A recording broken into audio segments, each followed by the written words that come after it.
Him next topic is sum of two sequences. The sum of two sequences, the sequence an and the sequence bn is a sequence obtained by adding the corresponding elements of the sequence an and the sequence bn. That is, if the sequence an, the term of the sequence an are a1, a2, a3 up to so on, and the term of the sequence bn are b1, b2, b3 up to so on, then the sum of these two sequences is a sequence obtained by adding the corresponding term of the sequence. That is, add the first term with the first term. The result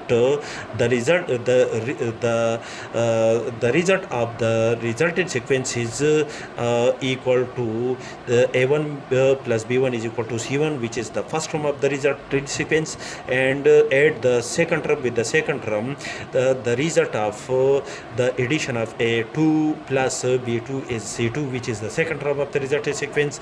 Add the third term with the third term of the second sequence. The result is c3, which is the third term of the resulted sequence.